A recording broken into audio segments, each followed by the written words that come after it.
Buenas tardes a todos y a todas. Hoy vamos a tener una charla en lo que es ya la segunda jornada de los miércoles libertarios sobre macroproyectos.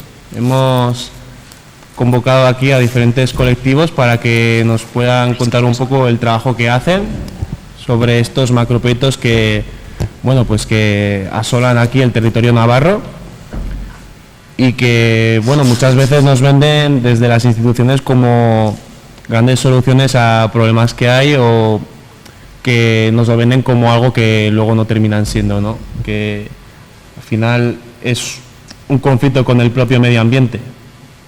Tenemos aquí, bueno, a mi izquierda, por orden, a Gotzone, que viene del colectivo de Echalde, que es un colectivo, un movimiento de Euskal Herria por la soberanía alimentaria, como me has comentado antes, que nos va a hablar un poco sobre su experiencia a nivel personal en la lucha contra las macrogranjas, que, bueno, ya nos contarás luego, pero aquí en Navarra hay una macrogranja ahora mismo con un gran conflicto aquí en Caparroso, y que, bueno, ya nos contará un poco el trabajo que hacen.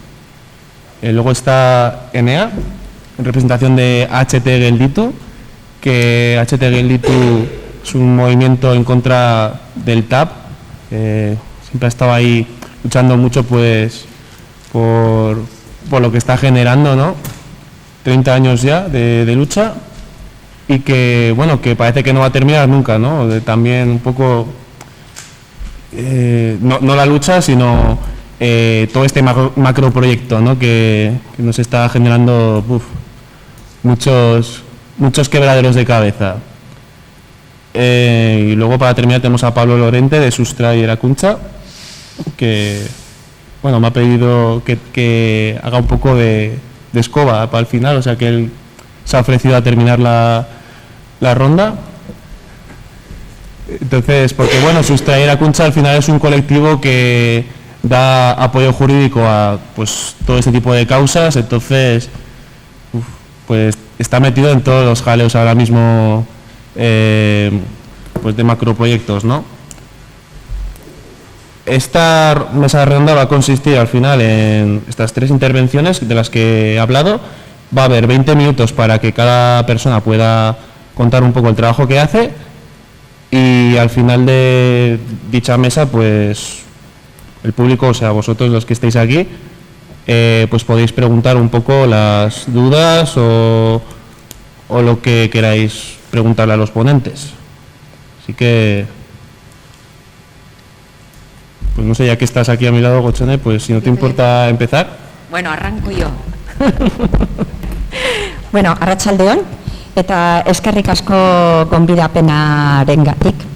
Bueno, a mí Miquel me llamó invitándome a esta mesa, y le pregunté, bueno, que viniera en nombre de, o en representación de la plataforma contra las macrogranjas, y le planteé, ¿pero qué hablo? O sea, ¿en nombre de la plataforma o desde mi experiencia personal o en qué plan, ¿no? Y me dijo, tú cuenta tu experiencia personal, con lo cual, pues voy a bajar a la tierra y voy a intentar, o sea, al final igual me centraré un poco o explicaré un poco por quiénes estamos o quiénes constituyen la plataforma, ¿no? Y qué trabajo estamos haciendo, pero a mí lo que me interesa sobre todo es cómo hemos llegado a la realidad a la que hemos llegado, y hasta ahora hemos estado con los ojos cerrados. O sea, porque en 40 años se ha dado una transformación de nuestro entorno que no, bueno, si empiezas a hacer un poco un repaso, te quedas alucinado. Yo pertenezco a una familia ganadera, hemos vivido siempre de ello, ahora también. Y cuando yo era, bueno, destacaría sobre todo 3 escenarios o 3 momentos. Una sería la época previa a la entrada al mercado común europeo. y lo centraré hace 40 años más o menos. Luego otra época sería la entrada en el mercado común europeo y la aplicación de las políticas agrarias comunes de Europa, la PAC, y el momento actual. Y voy a hacer esto porque a veces parece que el tema de las macrogranjas han venido por arte natural, ¿no?, a nuestro territorio, se han instalado aquí, no sé, de un modo, ¿no?, la providencia ha decidido que sea así, y no es así. Es decir, aquí hay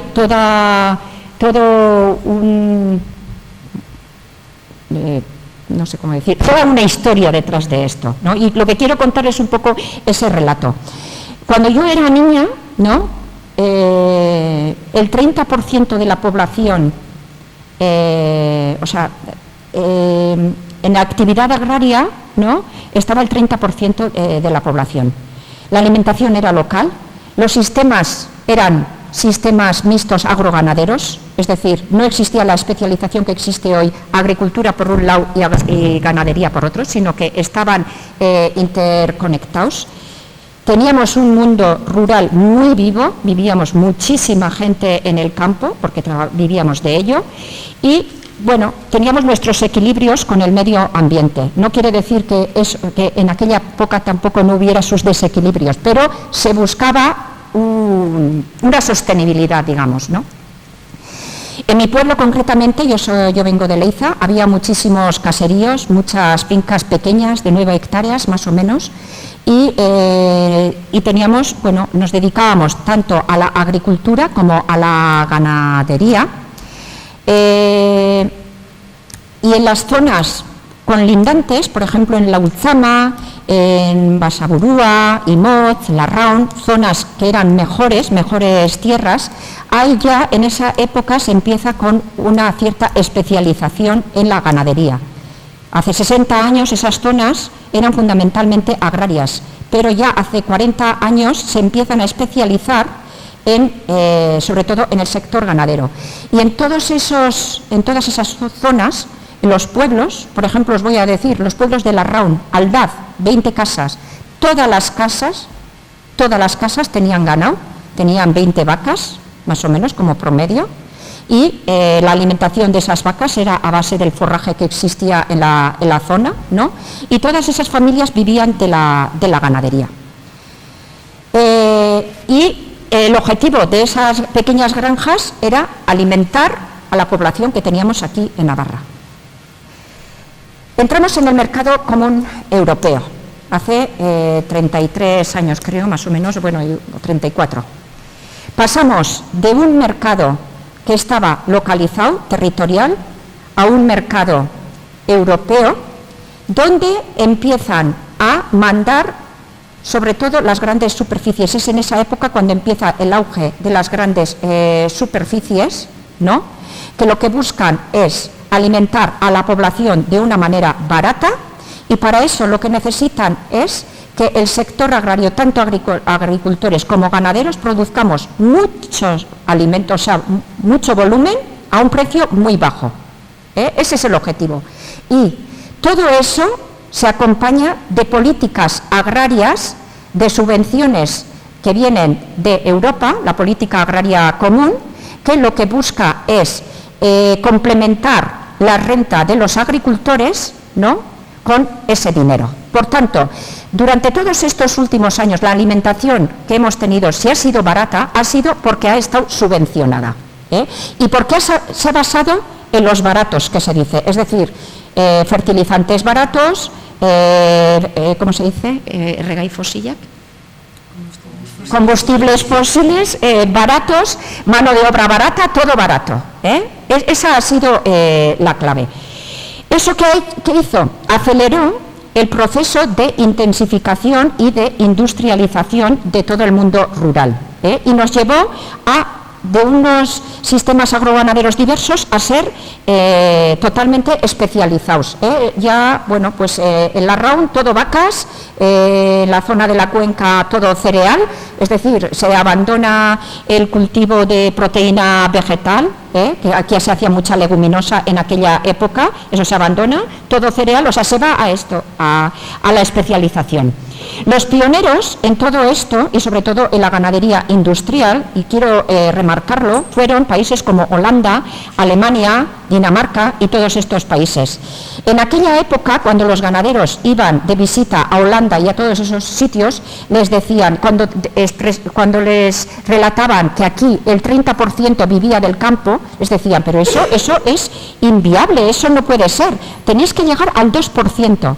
Pues ya hemos llegado al 2%. Luego comentaré las consecuencias que ha traído todo esto. Pero esto ya se estaba hablando hace 33 años. El objetivo del capital y de los gobiernos ha sido claro: hacer una agricultura y una ganadería que produzca muchos volúmenes a precios muy bajos, con costos de producción bajos. Con lo cual, en ese modelo, todos los pequeños sobrábamos, todos. Y pues nos ha traído al sitio que nos ha traído. Y las distintas modificaciones de la PAC han contribuido a que poco a poco vayan desapareciendo todos los pequeños. Los que nos hemos quedado hemos sido pues aquellos que hemos decidido trabajar alternativas. Somos los que resistimos gracias a alternativas. El resto ya desapareció. Y os voy a dar, para que veáis el desmoronamiento de nuestro mundo, esta fuerte reconversión, en un estudio que realizó Juanma Inchaurrandieta, que fue el anterior gerente de Intia, en un foro sobre vacuno de leche en Lugo, presentó un estudio súper interesante y hablaba un poco de cuál había sido la trayectoria en 29 años del sector vacuno de leche. El año 1991 había 1.471 explotaciones, el año 2000 había 599 y el 2023 tenemos 130 explotaciones. Cuando estábamos hablando de las 1.471, pues ahí la media de vacas por explotación podía ser 20, 25, 40 vacas, ese era el máximo. Ahora, en Navarra, estamos hablando de más de 180 vacas por explotación. De estas 130, hay que decir que 38 tienen más de 180 vacas, entre ellas, bueno, pues está, la más grande, el iceberg, ¿no?, es Caparroso, pero no solo es Caparroso la macrogranja, o sea, a partir de 180 cabezas es macrogranja, con lo cual ya podemos, os tenéis que dar cuenta de la realidad que tenemos en esta tierra. Y todo esto, ahora tenemos menos explotaciones que nunca, más vacas que nunca y además esas vacas producen más que nunca. Es decir, han pasado a doblar, es la sobreexplotación a la que están sometidas estas vacas, que no llegan a vivir ni 2 años y medio, 3 años como máximo. Toda su alimentación, pues ya conocéis, está totalmente desligada del territorio. Hemos pasado en estas granjas, hipergranjas, la alimentación es apenas hay forraje, es cereales, proteína vegetal que se está trayendo de Brasil, de las zonas deforestadas del Amazonas del Brasil, y esto está sucediendo con las vacas en intensivo industrial, con los cerdos y con las gallinas. La soja, la proteína vegetal desapareció hace tiempos aquí en Navarra y en Europa gracias a las ayudas económicas de la PAC y a las directrices de la PAC. Esto hay que subrayarlo. Y lo que estamos haciendo ahora es explotar a otros países, estamos externalizando la proteína vegetal allí con los impactos medioambientales y sociales que tiene allí. Y luego otra de las consecuencias que ha traído es el fuerte impacto en el medio ambiente, ¿no?, provocado por los purines. Claro, no es lo mismo tener, por ejemplo, voy otra vez al Valle del Arrón para que os imaginéis, ¿no? Arruiz. Arruiz tendrá unas 300 hectáreas o así, más o menos, pero en estos momentos casi igual hay 1.000 vacas. Pues no es lo mismo tener 300 vacas en 10 caseríos o en 15 caseríos y que cada uno tenga el número de cabezas ligada a la tierra, tiene a la base territorial, a la base tierra que tiene, que en una zona de 300 hectáreas haya 1000 vacas. ¿Comprendéis, no? Porque todos esos purines se echan, se vierten ahí. Y todos esos purines, estamos hablando de la zona de la ribera, pero el problema de purines y el problema de contaminación de aguas la tenemos en Larraun, la tenemos en Ulzama, la tenemos en Imotz, la tenemos en la Sacana, la tenemos en muchas zonas de Navarra. Y ese es el impacto que está produciendo este modelo tan industrializado de ganadería que tenemos y que es el dominante en Navarra. En el vacuno de leche, en el porcino y en el aviar, los pequeños ya desaparecieron hace tiempos. Y ya, por ejemplo, el ecológico, para que os deis cuenta, en el vacuno de leche no llega ni a un 0,1% llega en Navarra. En Galicia habrá unos 100 productores, aquí 2 productores, nada más. En el porcino hace tiempos ya que desaparecieron los cerdos en extensivo. Cuando yo era niña, todos los caseríos teníamos 6 cerdas madres que criábamos los gorrines, que nos pagaban muy bien, además era una fuente de ingresos muy importante.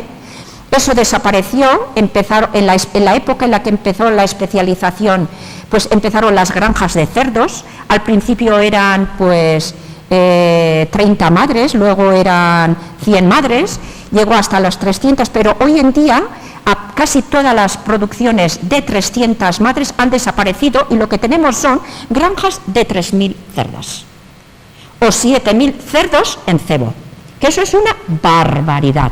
Es decir, casi todo el porcino que tenemos lo tenemos en macrogranjas y esto hay que decirlo. Con las gallinas pasa lo mismo. De pasarse a gallinas de estar pastando en el campo, ¿no?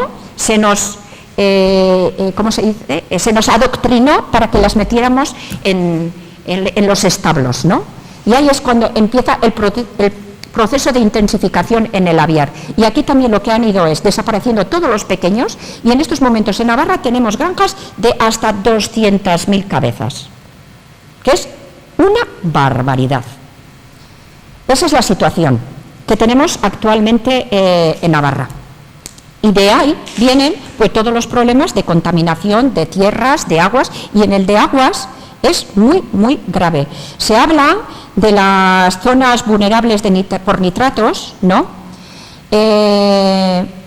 Bueno, pues muchas de estas zonas se habla que está en la ribera, pero me gustaría saber a mí, por ejemplo, me gustaría tener los datos, por ejemplo, de nuestra zona, los de Larraun, Ulzama, todos estos, ¿no? Porque yo creo que el problema no se limita allí, sino que también ya la tenemos nosotros, o sea, sobre todo en nuestra zona, que es una zona muy kárstica, ¿no? Y los purines están filtrando y van directamente a las aguas subterráneas. En la ribera, las aguas pues los focos de contaminación estamos encontrando en ríos y en acuíferos y así, pero en nuestra zona, que hay un montón de ríos subterráneos, me gustaría saber cómo están el nivel de nitratos, pues eso, sería interesante hacer un análisis. ¿Cuál es la situación actual? En Europa, en países como Alemania, Holanda, Dinamarca, se han dado cuenta del gran problema que supone este modelo de ganadería industrial, pues por todos los impactos que tiene, sobre todo en el medio ambiente, ¿no? Tanto en contaminación de aguas como de tierras, porque las tierras también las mata. Y gracias a la presión social se ha iniciado en estos momentos un proceso de desintensificación. En Holanda, concretamente, por decreto, se está obligando a las granjas a descender el número de cabezas, pero no solo eso, por decreto están, en el caso del vacuno de leche, por ejemplo, están obligados a hacer pastoreo en los campos, mínimo 120 días al año.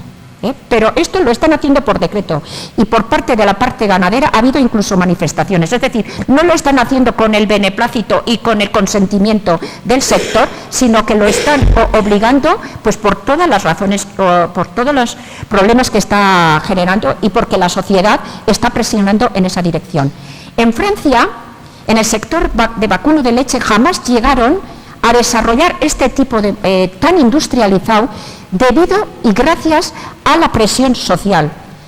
Había una sola granja de 1000 vacas en el norte de Francia y la tuvieron que cerrar porque, pues, entre que las campañas que hacía la Confederación Paysanne con los distintos movimientos ecologistas para que no se consumiera la leche de esa granja, al final lo que tuvieron que hacer es la empresa transformadora, hacerla en los Países Bajos, en Bélgica, y la vendían en Bélgica, no vendían en Francia, porque la gente lo boicoteaba.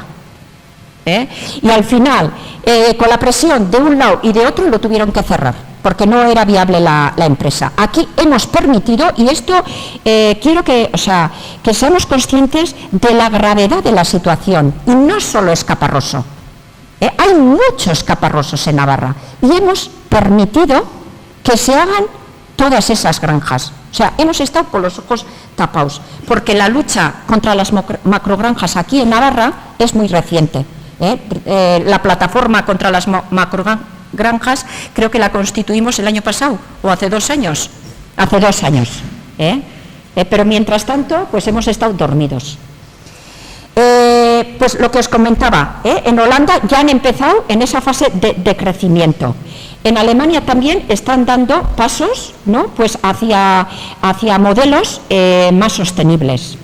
En el Pacto Verde Europeo, bueno, pues también se está hablando de propuestas de sostenibilidad. Concretamente, uno de los puntos que están hablando es de reducir al 50% el uso de antibióticos.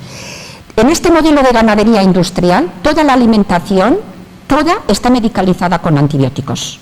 Por eso es por lo que se generan tantos problemas de salud en las personas, porque se está desarrollando la resistencia frente a muchos antibióticos, por esta utilización. ¿Y por qué se necesitan antibióticos? Porque son unas bombas de relojería.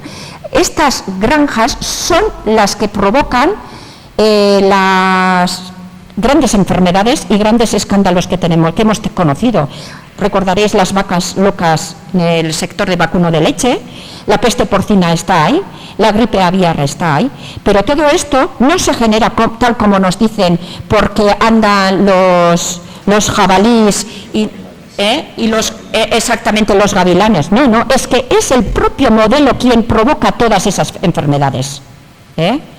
Entonces, claro, el reducir un 50% el uso de antibióticos quiere decir que hay que cambiar el modelo, porque si no se cambia el modelo es insostenible. O sea, los cerdos esos que están ahí estabulados, 3.000 cabezas, que es una barbaridad, a base de piensos concentrados que tienen que crecer además muy rápidamente para que eso sea rentable.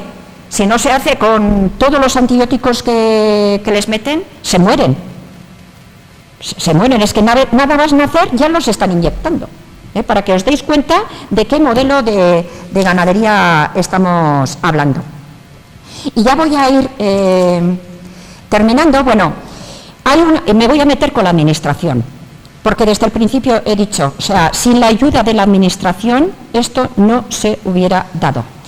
En Navarra, y todas las administraciones, o sea, lo siento mucho, pero han hecho lo mismo. Este proceso tan acelerado, ¿no?, de industrialización se hizo de la mano de UPN aquí en Navarra, hay que decirlo, pero los gobiernos del cambio lo que han hecho son políticas continuistas y han dado aval y cobertura legal a lo que realmente tenemos. La época de Isabel Elizalde, cuando ella estaba como consejera del Departamento de Desarrollo Rural, se sacó un decreto de ordenación de las explotaciones ganaderas de Navarra. Lo que pretendía era un poco organizar todo el sector. Y en lugar de aprovechar eso para empezar un proceso de decrecimiento y de hacer separación de los dos modelos, de distinción de los dos modelos, es decir, un modelo totalmente industrial o un modelo a pequeña escala, más sostenible, más en extensivo, bueno, pues aplicaron el mismo decreto a todas las explotaciones y nos comentaron que el objetivo de ese decreto era poner límites, sobre todo caparroso, ¿no? Pero claro, empezaron a poner límites y los límites son alucinantes. 1.250 UGMs en vacuno de leche, 1.250 vacas, quiere decir. 1.250 vacas, si antes he dicho que a partir de 180 es macrogranja, porque ahí es el límite, y este límite no lo hemos inventado nosotros. La Coordinadora de Organizaciones Agrarias y Ganaderas del Estado español es quien ha propuesto este límite, porque es digamos,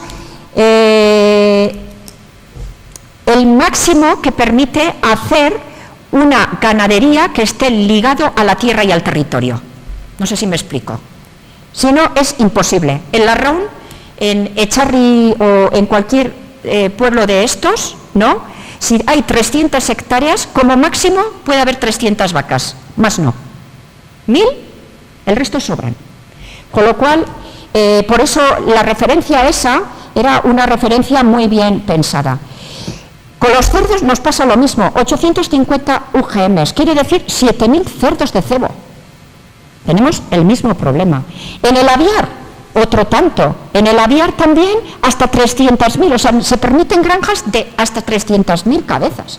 ¿Qué es eso? Eso es una barbaridad. En ovino de leche, hasta 6.000. O sea, la media es de 250, 300 andaremos, algo así, en Navarra. Hasta 6.000, pero ¿estamos locos? En el ovino de carne, hasta 8.000 cabezas. O sea, eso es avalar y dar cobertura jurídica a la ganadería industrial y a las macrogranjas. Con lo cual, la Administración tiene mucha responsabilidad.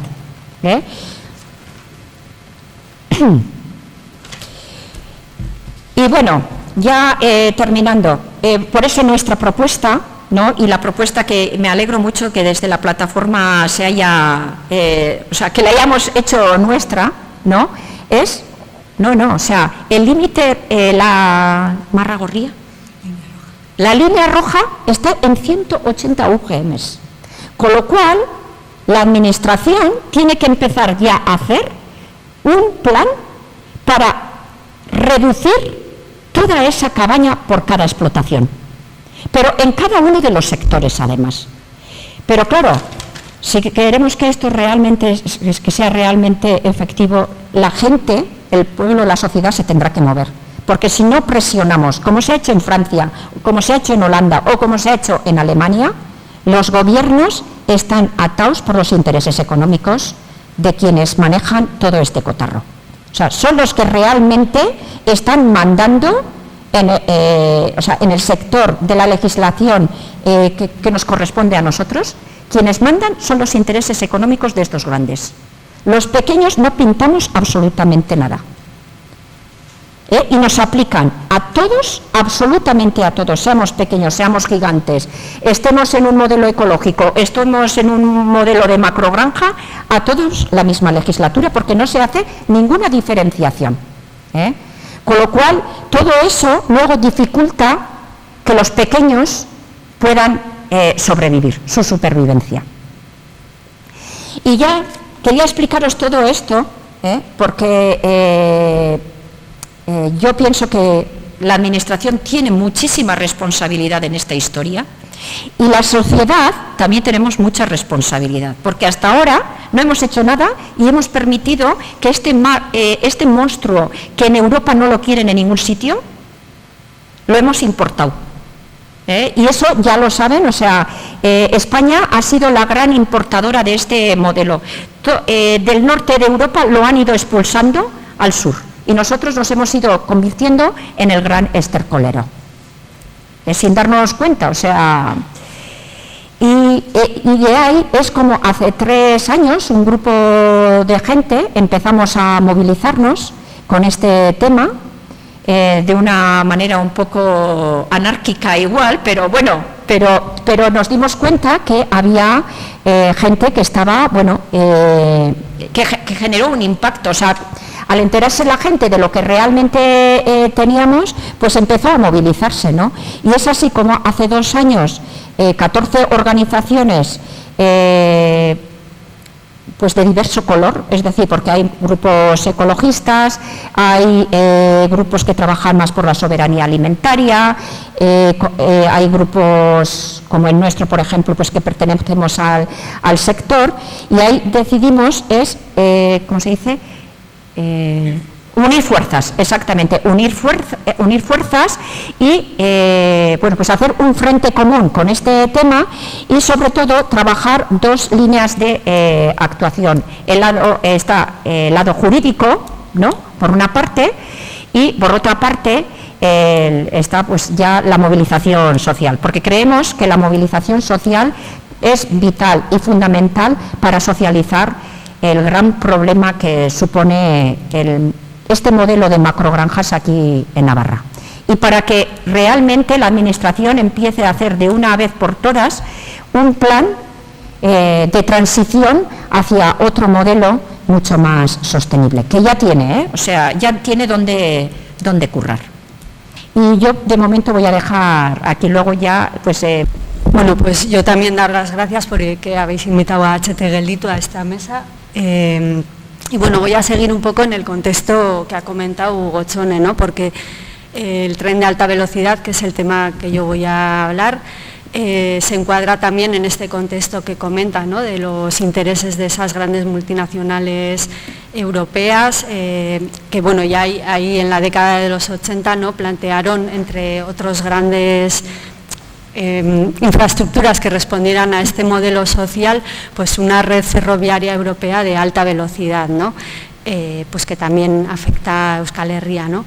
Entonces, bueno, como han dicho en la presentación, se cumplen 30 años, ¿no?, de la lucha contra esta infraestructura y, bueno, un poco quería hacer como memoria un poco de la dimensión, diversidad y riqueza que ha supuesto, ¿no?, esta lucha y sigue siendo, ¿no? Porque bueno, lamentablemente pues por ahora no se ha conseguido parar, pero bueno, ahí se está, ¿no?, cuestionando. Entonces, bueno, como he dicho, se encuadra en una red mucho más grande, europea, ¿no? Tiene en Euskal Herria como 3 partes, la que se conoce como la Y vasca, que seguiría cruzando la Purdi hacia París, y la que sería la parte navarra, que sería un corredor que une los dos principales ejes que suben de la península hacia el norte de Europa, ¿no?, el eje cantábrico y mediterráneo, ¿no? Entonces, bueno, ya este movimiento de oposición comenzó pues su trayectoria y sus actividades ya desde 1993, ¿no?, que se comenzaron las movilizaciones y en la Purdi, bueno, y también en Euskal Herria, y bueno, allí en la Purdi principalmente, bueno, lo llevó desde la plataforma CADE, que agrupaba movimientos ecologistas, etcétera, pero siempre ha existido un movimiento de oposición bastante mayoritario socialmente y que también en el que también se han implicado pues instituciones y personas electas, ¿no?, y que por suerte pues hasta día de hoy han conseguido que se pare, ¿no?, y actualmente, bueno, recientemente acaba de salir pues una noticia de que el gobierno francés pues ha relegado ese proyecto de que llegara la línea de alta velocidad hasta Hendaya pues por lo menos hasta el 2042, ¿no? Bueno, pues lo ha relegado ahí en la lista de sus prioridades pues a los últimos proyectos, ¿no? En Euskal Herria también comenzó esa lucha de oposición en 1993, de la mano, cuando ya se empezaba a forjar el proyecto, de la mano de los grupos antiautovía, que en ese momento también había una lucha contra la autovía de Leitzaran, ¿no? Y desde esa perspectiva antidesarrollista y anticapitalista, pues empezaron a hacer acciones e iniciativas en contra del tren de alta velocidad, ¿no? Y de ahí surgió lo que fue la asamblea anti-TAF, pues eso, con esa perspectiva anticapitalista y antidesarrollista, ¿no? surgieron pues un montón de asambleas locales, fueron organizando diferentes actividades, ¿no? Y en el 2001, junto a ENEP, se plantearon la necesidad de extender esa lucha a otros sindicatos, partidos, grupos sociales, otras asociaciones, y crearon HT Gelditu Elkarlana, ¿no? Como plataforma, y que entonces eso, bueno, pues también trajo, pues eso, ahí también realizaron varios informes, ¿no? Analizando sobre todo pues económicamente, bueno, pues el impacto que tenía el tren de alta velocidad, su rentabilidad, ¿no? Etcétera.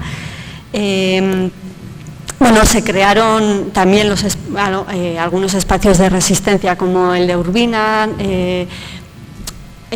Bueno, también ETA tuvo entre sus objetivos a los responsables del tren de alta velocidad.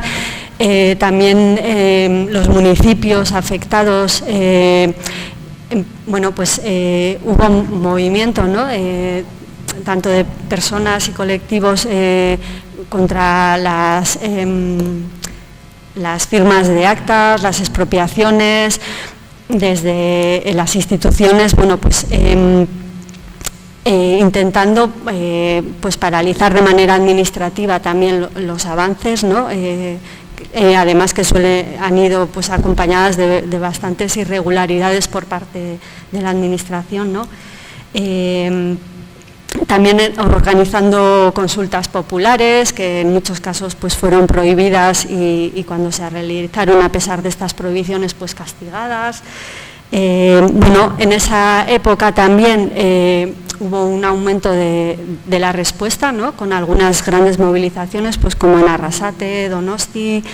En el 2010 también se creó el movimiento Mugitu, con una perspectiva de desobediencia civil de otra manera, ¿no? Contra el tren de alta velocidad, y bueno, pues que hizo diferentes acciones como el sellado de billetes o la tinción de ríos, o bueno, o el que aquí fue como muy llamativo, el tartazo, ¿no? A quien fue presidenta del Gobierno de Navarra. Bueno,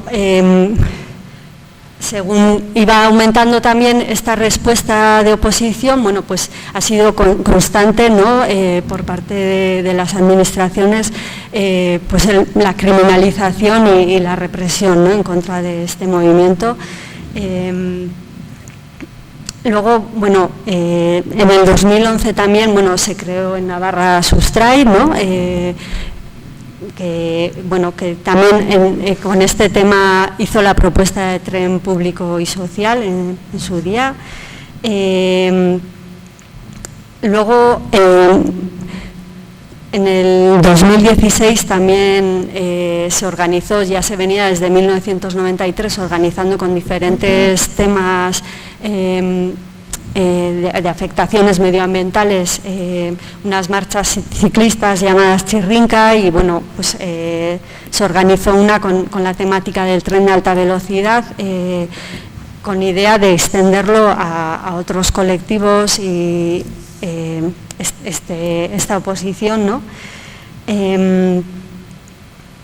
Luego también se fueron formando en algunas zonas, igual no en todas por ello, pero en las comarcas, diferentes plataformas en defensa del tren, bueno, de las estaciones y en contra de la alta velocidad. Y aquí en Navarra, por el trabajo conjunto que se llevaba con HT Gelditu y así, pues por estas épocas de 2010 o entre 2010 y 2015 se formó la coordinadora contra el tren de alta velocidad, que bueno, pues en el 2021 se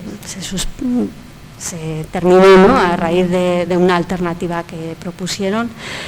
Luego en el 2020 también, a raíz de de los recortes que ya se venían arrastrando desde el 2008 y que se agravaron, ¿no?, por la situación o la justificación que le dieron del confinamiento que se dio. Surgió también Orain Ardura, trabajando un poco la oposición desde esa perspectiva pues económica, ¿no?, de que se redirija el dinero que se invierte en el TAP pues a otros temas sociales, ¿no?, tan necesarios. Y bueno, un poco quería hacer un recorrido muy por encima para mostrar en estos largos años la diversidad, la heterogeneidad y la riqueza, ¿no?, de ese movimiento de oposición, y que, claro, en algunos momentos pues ha sido difícil, bueno, pues mantener, ¿no?, fuerte la lucha, y bueno, y en estos momentos pues es una lucha como muy larga, ¿no?, pero un poco pues dar valor, ¿no?, a todo eso que ha venido y todas esas formas que desde las que un montón de personas se han implicado, ¿no?, de personas y de colectivos y de movimientos se han implicado pues en esta lucha, ¿no? Y cómo pues en todo este tiempo han ido poniendo sobre la mesa todas las afecciones que esta infraestructura, ¿no?, y este modelo en el que se engloba pues supone, ¿no?, para el entorno, ¿no? Entre ellas están pues afecciones medioambientales, ¿no?, afecciones de los ecosistemas de los que somos parte y que parece que estamos como fuera, ¿no?, de afectación de los entornos que tanto precisamos como seres que somos y que compartimos con todos los demás seres que viven en esos ecosistemas, ¿no?, y con quienes somos, ¿no?, interdependientes de alguna manera, que si les afecta pues nos va a afectar a la larga también. Entonces, bueno, afección a ese nivel, ¿no?, afección de ocupación de tierras, de artificialización de las mismas, con la importancia que tienen, ¿no?, como bien acaba de explicar Gotzone, afectación de aguas, tanto de pérdida de acuíferos, de contaminación de los mismos, aumento pues de necesidades energéticas, además, bueno, pues eso, dentro de este modelo, ¿no?, de intensivo, o sea, con todas las infraestructuras que ello también acarrea, ¿no?, o sea, de producción y de transporte de esa energía, ¿no? Bueno, también eso, pues han ido poniendo sobre la mesa afecciones sociales, ¿no?, como el refuerzo de zonas urbanas frente a rurales,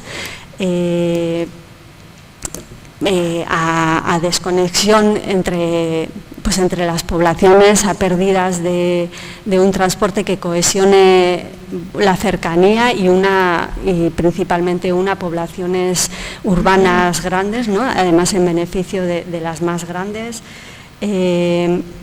Bueno, afecciones a nivel social, a nivel de paisaje, de memoria, de entornos, de involucrarnos en un modelo social que nos lleva a una continua movilidad, a una prisa, ¿no?, a destrucción de entornos, además que puedan considerar de alguna manera una soberanía a muchos niveles, ¿no?, como el alimentario, como el energético, o sea, siempre, pues eso, a grandes proyectos intensivistas y que nos involucran en una relación de gran dependencia y de destrucción, ¿no? También afecciones, bueno, pues económicas, ¿no? Pues ya sabéis la dimensión que supone el tren de alta velocidad, con más de 12.000 millones de euros de inversión precisa, ¿no? Que luego ya se verá cuánto será, porque van cada vez aumentando más los costes. Eso a nivel de Euskal Herria es esa cantidad. Y además, cuando se ha puesto de manera manifiesta en diversos informes que se ha hecho o en informes de fiscalización, pues eso, la nula rentabilidad, ¿no? que tiene, la nula utilidad social que tiene, y que bueno, pues está hecha desde un planteamiento para unas élites de bueno, pues apoderadas, ¿no? de alguna manera, de un nivel social alto, ¿no? Y además en base pues, al beneficio que se obtiene de la explotación de un sur global, ¿no? Que Occidente realiza sobre otros territorios a nivel mundial, y también sobre otras áreas sociales que precisan recursos aquí, ¿no? De alguna manera, en recortes en esas áreas, ¿no? Como puede ser educación o servicios sociales, etcétera, ¿no? Luego, además, al daño económico, bueno, pues se le añade, pues eso, toda la corrupción que acompaña a este tipo de obras, que aquí también la hay, ¿no? Con imputaciones en Adif, en Euskal Trenbide Sarea, bueno, pues ahí están también lo que se conoce como el G7 de la construcción, bueno, de multinacionales que se agrupaban, ¿no? Un poco para obtener beneficio de la adjudicación de obras públicas, entre las que hay algunas, pues eso, de las empresas que están en la construcción del tren de alta velocidad. Bueno, también están las afecciones a nivel laboral, ¿no? Con ese modelo de afección de las grandes infraestructuras que ya conocemos en otro tipo también, ¿no? Pero en el tren de alta velocidad también 11 muertes reconocidas a día de hoy en las obras, con accidentes, con unas condiciones de trabajo de explotación, ¿no? De largas jornadas laborales, incluso dentro de túneles, con regateo de vacaciones, de todo lo que puede, vamos, trayendo a gente con convenios de otros países donde, pues, claro, las condiciones con las que contratan son peores. Y bueno, y todo esto, ¿no? con el apoyo de la administración continuamente, y con inspecciones y así, mirando todo el rato hacia otro lado, ¿no? O sea, y luego también, bueno, pues han puesto de manifiesto todo este movimiento de oposición, que todo esto se está haciendo en base a un interés general, ¿no? Y planteando el tren de alta velocidad como un proyecto estratégico, como una necesidad, y bueno, mostrando cómo pues se ha obstaculizado constantemente la participación y el poder decisorio de las comunidades afectadas. Bueno, cómo han sido continuas todo el rato pues las irregularidades asociadas a esta obra, ¿no? Cómo está construido en base a propaganda y a mentiras, ¿no? Que cada vez se van mostrando más, ¿no? Apareciendo más claramente, y según se van viendo los límites pues a este modelo social en general, pues también se ven más los del tren de alta velocidad, ¿no? Cómo va cabiendo esa mentira de que están construyendo el tren de alta velocidad un poco como modelo de transporte sostenible, ¿no?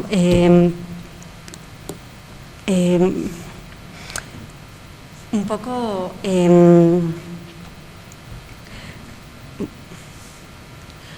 bueno, cómo van mintiéndonos, ¿no? Desde el principio diciendo que ya está hecho, que ya no se puede parar una vez puesto en marcha, que un poco jugando a ese desgaste, ¿no?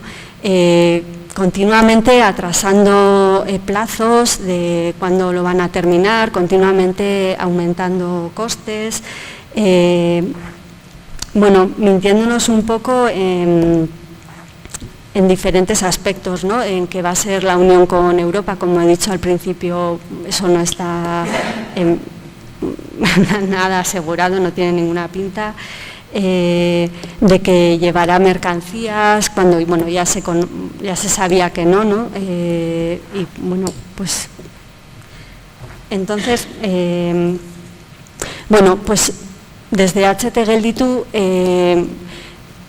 como veis, bueno, hemos sido una parte, ¿no?, de lo que ha sido todo este movimiento y sigue siendo este movimiento de oposición, que es mucho más rico y variado.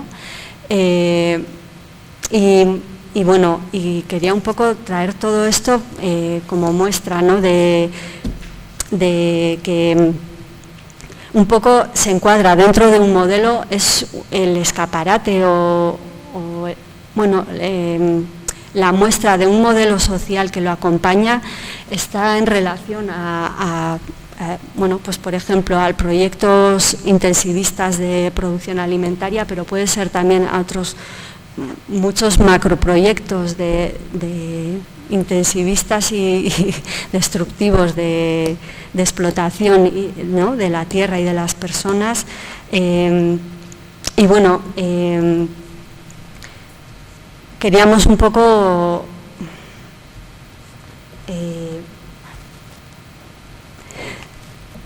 bueno, pues invitaros a seguir siendo o a ser parte de este movimiento de oposición de la manera que consideréis, ¿no? Y este año, pues eso, vamos a hacer diferentes actividades en torno al 30 aniversario, pero esta lucha continúa y bueno, pues a participar en ella, ¿no? Bueno, Arratsaldeon Denorik, buenas tardes a todas y a todos. Agradecer a CGT la invitación a la Fundación Sustraia Irakuntza. Llevamos años colaborando entre nosotros, ya nos conocemos, no voy a perder el tiempo en presentarnos. Yo creo que las compañeras han hecho unas fotos muy claras de la situación de dos temas candentes. Yo me voy a ceñir a otras 3 o 4 cosas en cuanto a conflictos ambientales y acabaré lanzando, o empezaré mejor dicho, lanzando un tema por la mayor. Y es que nos tenemos que preguntar como sociedad si queremos seguir creciendo económicamente, si queremos digitalizar todo, si queremos tener el coche eléctrico, si queremos comer todos los días mucha carne y mucho alimento procesado, etc., etc., pues el modelo ya sabéis cuál es. Y las que estamos aquí sobramos, ¿eh? Hay que seguir en esta dinámica, consumir hasta morir y ya está. Ahora, si amamos la vida, si creemos que hay que repartir la riqueza, si creemos que hay que entender que hay que repartir el trabajo, si creemos y debemos comprender que la solución a los problemas individuales parte de una solución colectiva, pues este modelo no nos vale. Lo digo porque todavía hay gente, no sé si de forma inconsciente, si de forma infantil o poco madura, que piensa que dentro de este sistema se pueden hacer cosas, ¿no? Dentro de este sistema se puede luchar para cambiarlo, pero dentro de este sistema no se puede hacer otra interpretación, no se puede resetear este sistema. Más aún, el sistema ya se está reseteando y está transformándose para acabar de hacer que los beneficios de la mayoría social vayan a pocas manos, que es la minoría social que controla la economía. Yo no voy a hablar de medio ambiente, porque creo que lo del medio ambiente ahora ya, como habla todo el mundo, habla del cambio climático, habla de la extinción hasta de los dinosaurios, pero nadie está hablando de algo que es fundamental, y ya que estamos en un foro anarcosindicalista y de un sindicato de clase, vamos a hablar de lucha de clase, porque ese es el quid de la cuestión. El quid de la cuestión que tenemos que entender es que la clase trabajadora, da igual que ésta sea autónoma, asalariada o incluso pequeña empresa, está siendo expoliada de forma continua y continuada en todos los frentes, desde el sector fabril industrializado al sector primario, a sectores terciarios, etcétera.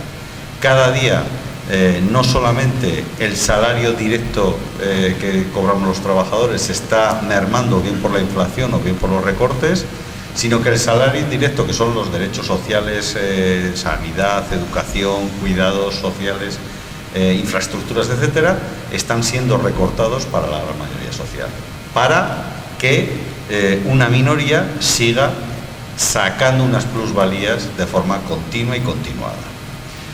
Como eso parece ser que no lo entienden la mayoría de las organizaciones político-institucionales, por no decir todas, porque ninguna está planteando que hay que salirse de la Unión Europea, ninguna está planteando que hay que cargarse el capitalismo, ninguna está planteando realmente el ir hacia modelos de carácter socialista, no entendido como una sigla, sino entendido como la defensa del comunal, la defensa de lo colectivo, el reparto de la riqueza, el reparto del territorio de forma sostenible, etcétera, pues seguimos pensando que cada 4 años lo solucionamos poniendo a gente que puede ser afín o que son de los nuestros, ¿no? Y en el caso de Navarra, desgraciadamente, los últimos 8 años, pues ha sido una desgracia. En materia medioambiental y en otros temas, pero en materia medioambiental, cuando surge Sustrae, surge por 2 motivos principales. Uno, porque nos juntamos personas que venimos de la lucha contra el TAF y en defensa de otro modelo ferroviario y contra las centrales térmicas de Castejón. Y 2, porque vemos que hace falta una herramienta de carácter jurídico-técnico para apoyar todas las luchas parciales y pequeñitas, porque si no es imposible mantener la confrontación, digamos, dentro del aparato institucionalizado judicial principalmente que tiene el sistema. Porque nadie aguanta 20 o 30 años en una lucha. Es muy complicado, a no ser que seas un profesional de ello. Y eso se suelen presentar a las elecciones y están en los parlamentos o en los ayuntamientos y se pegan años. Como no es el caso, estamos hablando de personas y de colectivos que están luchando en el día a día en algo tan complicado que es sacarse las habichuelas y a la vez confrontar para intentar mejorar la calidad de vida de todas y de todos, o de que no vaya peor. Cuando detectamos esto, vimos que había una situación en Navarra que, para ser una comunidad con los habitantes de Vallecas más o menos, porque nos hagamos una idea, tenía una serie de conflictos medioambientales que probablemente era por kilómetro y habitante de los más importantes de Europa y del mundo. Vimos también que si no se defienden conceptos tan básicos como la soberanía popular, la soberanía alimentaria y la soberanía energética, este modelo de sociedad que queramos hacer no va a tener recorrido, porque automáticamente va a ser dilapidado o va a ser consumido y asumido por los sistemas. Y os voy a poner un ejemplo que se está dando últimamente. Son las comunidades energéticas, que en origen está bien, pero resulta que ya se le está dando la vuelta para que sean comunidades energéticas, que lo que se hace es una privatización individualizada de la solución para que al final se lo acaben quedando los grandes oligopolios eléctricos, que ya están empezando, la Repsol, Iberdrola y tal. Yo te monto la comunidad energética y encima te lo monto más fácil, porque no hace falta ni que hagáis asambleas, ni que os juntéis, ni que veas a tu vecino, ni que compartáis ideas, ni nada. Entonces, hay que tener mucho cuidado porque se está jugando con dobles lenguajes. Hemos pasado de políticas sólidas, ideológicas, a veces demasiado compartimentadas, estancadas y sectarias, a políticas líquidas, pero ahora ya estamos en las políticas gaseosas. Ahora ya todo fluye. Ahora ya no sabes dónde está quién. Hasta Vox es verde, y no solamente por los colores que utiliza. Pero está dando el caso, por ejemplo, que Vox aquí no, pero en otros territorios que tienen algo de fuerza, pues está luchando contra los parques eólicos y los polígonos eólicos. Fijaos a lo que estamos llegando. ¿Cuál es la situación que tenemos en Navarra en estos momentos? Han comentado las compañeras 2 aspectos muy importantes, porque afectan directamente al territorio, pero tenemos otros conflictos que afectan al territorio y afectan también a otros territorios. Empezamos por los casos de las minerías que están previstas. Como sabéis, en la zona de Sangüesa y de las 5 villas de la parte aragonesa se quiere abrir una mina de potasa en unos yacimientos que están ahí y que básicamente es todo un proceso especulativo con una empresa que se montó como sociedad limitada con 3.000 euros hace unos años y que se fue quedando con las concesiones de explotación. Esa empresa acaba cotizando en la bolsa de Melbourne, que como sabéis es un barrio de Sangüesa, y sirve para coger liquidez para seguir haciendo inversiones, ¿no? En estos momentos es una empresa que tiene todos los pláceres, tanto del Ministerio a nivel estatal, de los diferentes gobiernos, los malos malísimos del PP, los buenos buenísimos de Zapatero, los malos malísimos otra vez del PP y los buenos buenísimos del mayor gobierno progresista y de defensa de lo social que ha habido en España desde la Segunda República, dicen, ¿no? Bueno, pues es el gobierno que está facilitando que todos los oligopolios, en este caso vinculados a la minería, tengan acceso a explotaciones, cosa que antes incluso tardaban más años, ¿vale? Y tenemos a los gobiernos de Aragón y a los gobiernos de Navarra, a los 3 últimos gobiernos, a los 12 últimos años, nos vamos a referir, UPN, Geroa y PSOE en las presidencias, que han facilitado también y que no se han opuesto de forma radical y tajante a ese tipo de explotación. Una explotación que, aparte de todos los componentes nocivos a nivel medioambiental, tiene unos componentes de inseguridad muy grandes, porque van justo debajo de la ladera sur del pantano de Yesa, ese que quieren recrecer también desde hace años, pero como no llueve y no nieva, pues el pantano está, digamos, en cotas muy bajas de agua. La situación que tenemos es que es una zona con alta sismicidad, que puede provocar que todo el agujeramiento que se haga y toda la perforación en esa falda puedan originar desequilibrios en capas tectónicas que afecten incluso al propio pantano y se rompa la presa, con lo cual todo lo que hay aguas abajo, depende de cuándo ocurra, está en alto riesgo, ¿vale? Pero se siguen priorizando los intereses privados. ¿Qué ocurre? Que encima nos venden la moto de que va a ser una mina verde, porque ya hemos dicho antes que lo verde es lo que se lleva. Nosotros, si os dais cuenta, en Sustrade no utilizamos el verde desde que nos hicimos, utilizamos los marrones de la tierra y de la raíz, porque nosotros creemos que tenemos que estar a veces bajo tierra, ¿no? Para sujetar bien lo que está fuera.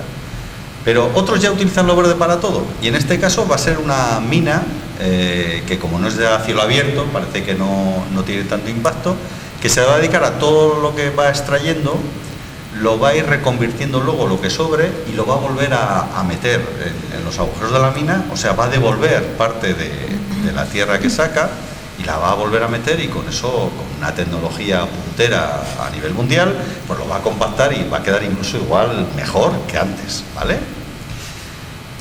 Y va la gente y parece que no lo creemos.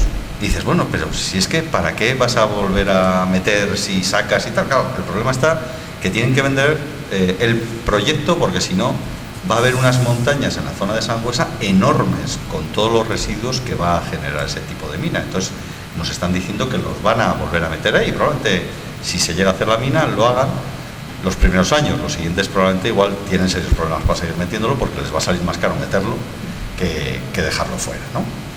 Y luego nos encontramos con que las administraciones, como bien ha comentado Chone, son muy responsables. Las administraciones no son solamente los políticos que las dirigen, son también altos funcionarios que han sobrevivido a todos los gobiernos y que resulta que siguen facilitando técnicamente, y en el caso de la macrogranja de Marras y en algunos otros proyectos más lo estamos viendo, que siempre son los mismos los que firman las historias, o siempre son los mismos los que dan informes jurídicos, porque casualmente siempre tiran a favor del capital, ¿no? Y eso, por ejemplo, es un tema que nadie le quiere meter mano. En su momento yo recuerdo que Podemos en la anterior legislatura fue una de las cosas que dijo, que había que entrar a la administración no tanto a despedir gente, sino a corregir las invasiones que se habían hecho por parte de los poderes fácticos de altos funcionarios que estaban ahí controlando el medio ambiente, lo sabemos perfectamente, en industria, en minas, y que siempre casualmente los informes eran favorables. Yo os voy a contar un caso de algo que fue poco publicitado y fue en la anterior legislatura. En la zona de Urdaz, en Urdazuri, hubo un grupo de personas, de vecinos, que nos vinieron con un problema, y es que unas canteras estaban queriendo ser ampliadas y estaban provocando unas cuevas que había en esa localidad, pues unos serios riesgos para esas cuevas. Da la casualidad que en esas cuevas gracias a la intervención de Aranzadi, porque se solicitó y demás, y trabajamos desde Sustray en ese apoyo a esta gente, se han encontrado unas de las pinturas rupestres más antiguas de Navarra, si no las más antiguas por ahora, ¿vale? Más antiguas que la mano de Irulegui, que está ahora tan de moda. Bueno, pues sabéis que el gobierno de Navarra, un vicepresidente que hablaba chino y era miembro del PNV y tenía un futuro brillante en el gobierno, pero que desgraciadamente pues, hubo que cesarlo en esta legislatura, no ya como vicepresidente sino como consejero de Industria, por un problemilla de unos millones de euros que dieron a una empresa sin tener informes favorables, por cierto. Pues resulta que desde esa consejería, desde esa vicepresidencia, se nos intentó vetar a Sustray de que no éramos parte implicada o parte interesada en el proceso. No se atrevió ni UPN gobernando a hacer eso. Nos intentaron quitar porque entramos en el pleito y dimos ese apoyo. Gracias a eso paramos en gran parte eso. Pero es que en una reunión anterior a decidir el tema, la funcionaria que vino del Departamento de Medio Ambiente dijo que ella estaba a avalar lo que dijesen desde Minas. Es decir, la Consejería de Industria y la económica, digamos, es la que controla realmente qué informes, cómo se hacen, a favor de qué se hacen y tal. No lo hacen así, lógicamente, pero no dejan ni dan pie a que cualquier proyecto económico que interese, desde Medio Ambiente, que tendría que ser la consejería fundamental de inspección, supervisión, control y ejecución real de los procedimientos, pueda vetar e impedir. Más de hecho, puede haber un informe desfavorable de Medio Ambiente, pero si la Consejería de Industria cree conveniente que un proyecto, que para eso se han inventado leyes como de interés foral, pues salga adelante, tiene mano libre para poder hacerlo. Por eso es importante que entendamos que las administraciones son co-corresponsables, partícipes y facilitadoras de todo lo que está pasando. Da igual que luego hagan campañas a favor de ayuntamientos sostenibles y les entreguen una medallita y salgan todos haciéndose una foto como hace unos días y qué contentos y qué tal estamos, ¿no? El problema fundamental es que si no se entiende que hay que hacer una política desde las instituciones basada en otro modelo, no hay nada que hacer, porque son los mismos los que siguen cortando el bacalao. En las consejerías de los últimos 8 años, tanto de industria como de economía y tal, los que han seguido entrando y saliendo de las instituciones como siempre han sido las grandes empresas, tanto energéticas como constructoras, como de infraestructuras que tienen intereses en la comunidad. Y un caso muy concreto lo tenéis cuando en plena pandemia, que no se podía ir a comer a ningún restaurante porque estaban todos cerrados y tal, hubo una comida de la señora Chivite con representantes de Acciona y una semana después, en Palacio por cierto, y una semana después se anunció que Acciona vendía su participación a un fondo francés en el Canal de Navarra. Les vinieron a decir, oye, que de lo nuestro que sepáis que lo vamos a liquidar y tal. Entonces, no tenemos soberanía popular porque la mayoría de ese tipo de infraestructuras encima están en manos privadas. No tenemos soberanía energética porque en el modelo energético lo que impera es la plusvalía y la riqueza cortoplacista de los oligopolios energéticos.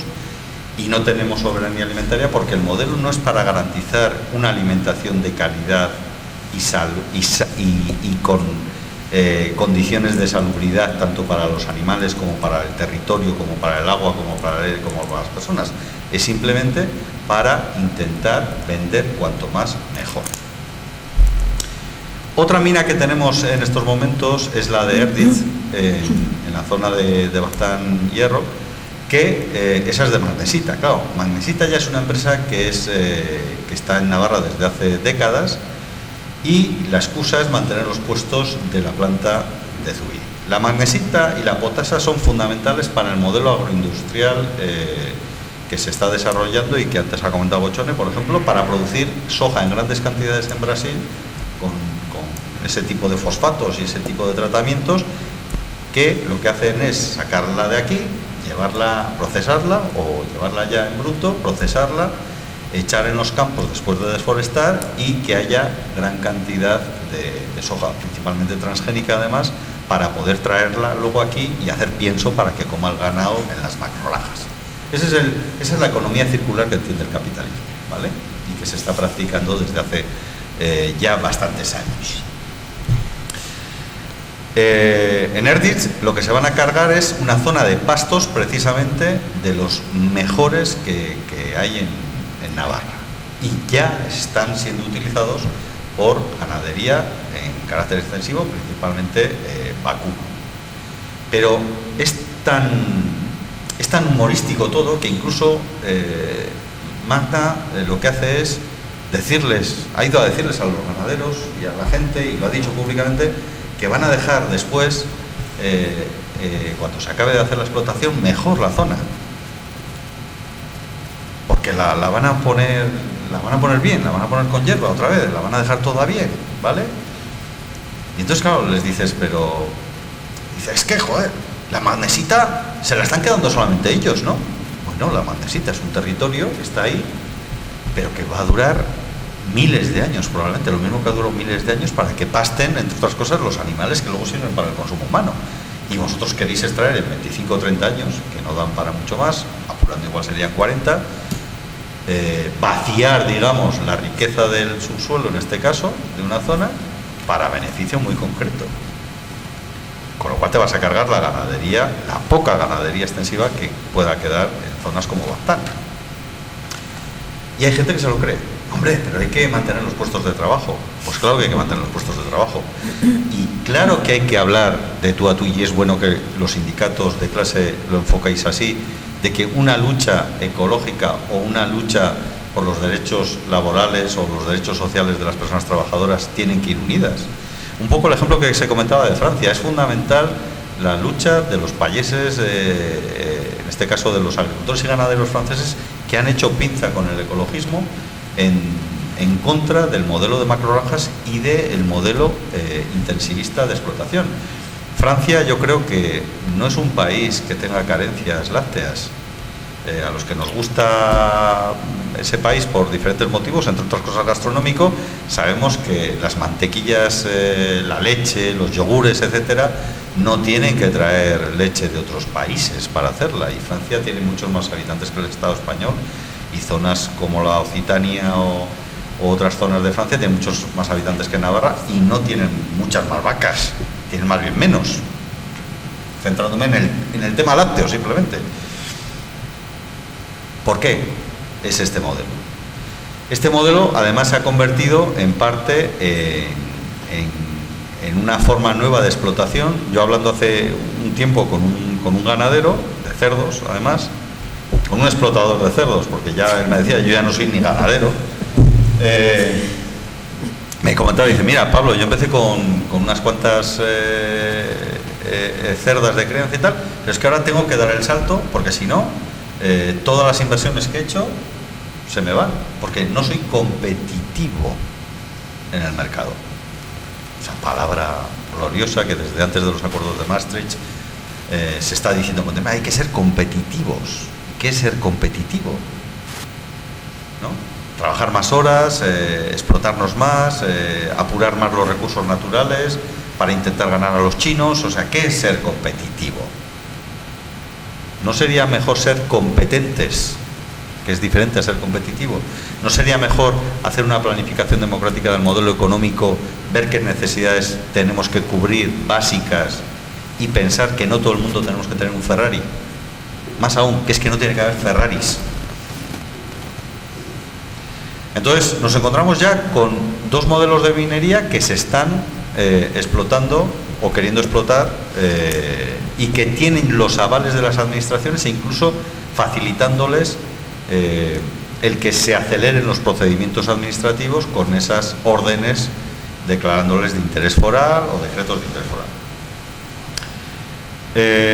Una situación que tenemos apabullante y que después de tantos años pues parece que, sobre todo en la zona sur de Navarra, no se ha aprendido, es todo lo enfocado a lo que primero eran huertas solares, luego eran parques y ahora son polígonos realmente.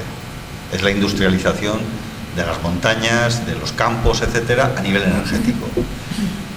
En Navarra, concretamente, en diciembre se presentó el plan energético hasta el 2030. Bueno, pues con todas las propuestas que hay de solicitud de construcción de polígonos solares y eólicos, ya se ha llegado prácticamente este año al tope que se quería llegar en el 2030 de producción.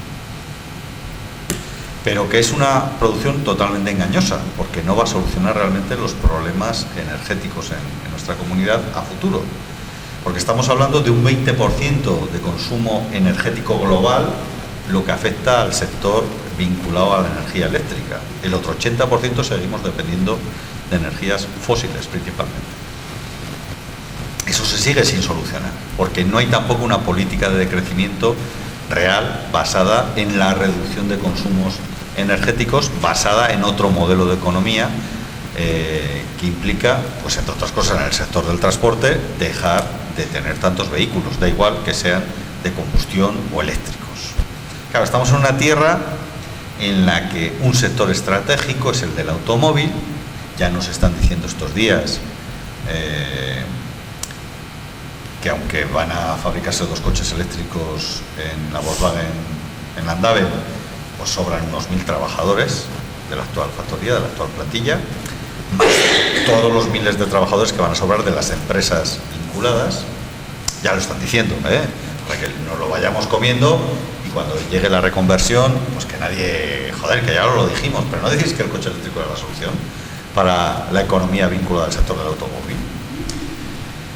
Y resulta que nos encontramos también con que se nos ha ido cargando un transporte que ya estaba electrificado, que ya estaba prácticamente amortizada en su inversión de huella ecológica, que es el sector ferroviario, por ejemplo, que cruza Navarra de norte a sur prácticamente, que está unido al corredor cantábrico-mediterráneo prácticamente desde el siglo XIX.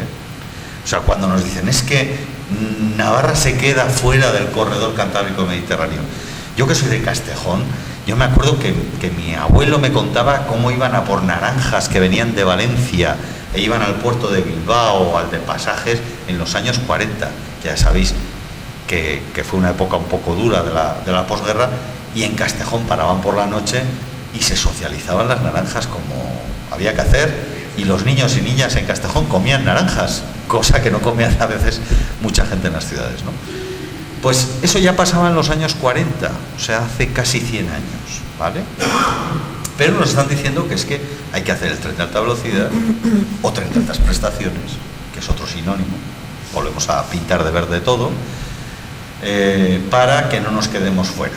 Cuando resulta que en los últimos 40 años, concretamente desde el año 82, o sea, algunos años más, los gobiernos estatales se han ido cargando el ferrocarril de una forma continua y continuada, recortando personal, recortando servicios, privatizando muchos de ellos, dividiendo la gran empresa pública que era Renfe en dos, una Renfe y otra Adif, no teniendo por qué hacerlo, aunque decían que eso lo mandaba Europa. En Francia no lo han hecho y no pasa nada. Y que al final lo que ha llevado es a que, claro, si tú no tienes transporte público, te tienes que buscar la vida, pues cómprate un coche. Si tú no tienes transporte público, tienes que intentar irte a vivir lo más cerca donde se ha ido la gente, a vivir a las grandes ciudades, y el núcleo sobre todo de Pamplona y comarca ha traído en los últimos 40 años también a gran parte de la población navarra, cuando resulta que el futuro no pasa por ciudades grandes, y eso que esta no es muy grande, pero desde luego Navarra hay que redimensionarla, y eso significa descentralizar servicios, descentralizar gran parte de procesos productivos que se dan, y eso, entre otras cosas, lo haría un sector primario de carácter extensivo, muy vinculado a la tierra y haciendo economía circular realmente. Es decir, que no tengamos que beber leche de Asturias, por ejemplo, y no tengo nada en contra de los asturianos y de las asturianas, que no tengamos que comer tomates de Marruecos ni de Almería. O sea, ese concepto significa cargarnos el sistema tal y como está montado, más aún cuando en el caso alimentario la mayoría de los procesos de distribución lo controlan entre 2 o 3 grandes empresas a nivel estatal, que son las que ponen los precios a los ganaderos y agricultores y que les obligan a unas condiciones cada vez más leoninas, sobre todo a los intensivistas, porque los márgenes de beneficio se han ido reduciendo y de hecho están yendo a pérdidas en muchos casos en las grandes explotaciones intensivas con las que estamos combatiendo, ¿vale? En el tema de las renovables es importante tener claro que hay que apostar por un modelo de producción de energía renovable, pero ese modelo de producción de energía renovable se tiene que basar primero en una reducción de consumos y en una redistribución del modelo de producción. Es decir, no hacemos nada si seguimos no ya creciendo, sino manteniendo este modelo de consumo con las renovables. Primero porque no hay capacidad en estos momentos, aunque todas y todos estuviésemos de acuerdo en montar placas solares en todos los tejados, llenar incluso zonas, como dicen por ahí, es que hay terrenos inertes, no hay ningún terreno inerte, hay biodiversidad hasta en las ciudades, hay biodiversidad en todos los sitios. O sea, no hace falta que todo sea un bosque verde y frondoso para que haya biodiversidad, aunque sea más vistoso. Volvemos otra vez al verde, lo verde se cotiza más, ¿no? No hay que llenar de placas solares los desiertos, ni llenar de molinos los altos de los montes, porque es que aunque lo hiciésemos, aunque incluso eso fuese bueno, vamos a suponerlo, no hay capacidad física para conseguir todos los minerales que hay que extraer de la tierra, principalmente lejos de aquí, para poder que esa tecnología y todos esos materiales que se utilizan para fabricación de paneles, de torres, de palas, de cinchas, de bases, etcétera, se puedan realizar. A no ser que queramos generar una isla y a continuación tengamos que hacer unos grandes muros de contención, porque todo lo que hemos vaciado en África, en América y en Asia nos lo vamos a quedar en Europa y en Occidente, para que los demás simplemente sean carne de cañón o mano de obra barata, que es lo que estamos haciendo en estos momentos, ¿no? Es decir, no hay capacidad terrenal, no hay capacidad física que soporte ese modelo de desarrollo, incluso de las renovables. Es importante que lo entendamos. Y tampoco poniendo todo renovables solucionaremos el problema energético. ¿Esto quiere decir que es el caos, que es el hundimiento, que nos vamos a tomar por saco el planeta? No. Quiere decir que hay que cambiar el modelo de producción y de consumo que estamos haciendo los seres humanos para que vivamos los 7.000 millones que hay ahora mismo en el planeta o más en unas condiciones dignas. No para que 1.000 millones vinculados sobre todo a Europa, Estados Unidos, Japón, Australia, Canadá y Nueva Zelanda seamos los que vivamos muy bien y los demás que se las apañen. Es un concepto también de carácter internacionalista que es importante que lo entendamos también. Frente a la globalización, el internacionalismo que siempre habéis tenido el sindicalismo de clase. Pablo, ya siento interrumpir. Sí, ¿acabas ya? Sí, sí. Vale. Y por último, hay un conflicto también que es continuo, y es básicamente que cada vez hay menos posibilidad de luchar dentro del sistema a nivel administrativo y a nivel jurídico contra este tipo de infraestructuras. Primero, porque se están acortando los plazos, y ahí tenemos lo que ha hecho ahora la Unión Europea, el Estado español, y lo está haciendo también el Gobierno de Navarra, que es cambiar las leyes para que determinados proyectos que se consideran estratégicos, vinculados principalmente a la energía, a sectores como el primario y también vinculados a la minería, puedan tener procesos de aceleración administrativa, con lo cual impiden no solamente la participación ciudadana, que se llama, la participación vecinal, sino la posibilidad de hacer un verdadero análisis a corto, medio y largo plazo, y para eso necesitamos tiempo y necesitamos personas que lo hagan. Y lógicamente, si te acortan los plazos ya de por sí muy cortos, es muy complicado. Y os pongo un ejemplo de estos días. Un proyecto que está en una localidad donde hay una macrogranja, pero que tiene también una empresa ahí vinculada al tratamiento de residuos, va a salir la autorización ya del Gobierno de Navarra, y nos van a dar 15 días para hacer administrativamente algún tipo de reclamaciones y demás. ¿Qué va a ocurrir? Que no van a hacer ni puñetero caso, porque eso ya desde el gobierno se nos ha dicho directa e indirectamente, porque lo van a dejar hacer. ¿Qué nos va a llevar a eso? A que a continuación nos tenemos que ir a una serie de recursos administrativos, vía recursos dentro de la administración y luego contenciosos administrativos, que acaban desembocando siempre en lo judicial. Que eso nos lleva a dedicar mucho tiempo y mucho dinero en cosas, y muchos años, en cosas que otros ya les vienen dadas porque están jugando en su campo, con sus árbitros y con su pelota. Espero que este espacio haya servido para haceros pensar sobre estos temas. Veo que justo ahora al final ha surgido un poco de movilización, ¿no?, en cuanto a los temas que han ido surgiendo, que al final también estas jornadas las hacemos para pensar, ¿no?, sobre lo que pasa, por qué pasa y qué podemos hacer, ¿no? Agradeceros a todos y a todas las personas que habéis venido aquí a esta mesa redonda, a los ponentes, y a ver si coincidimos en otros momentos, porque han salido cosas interesantes y estaría bien trabajar con ello. Y nada, que muchas gracias.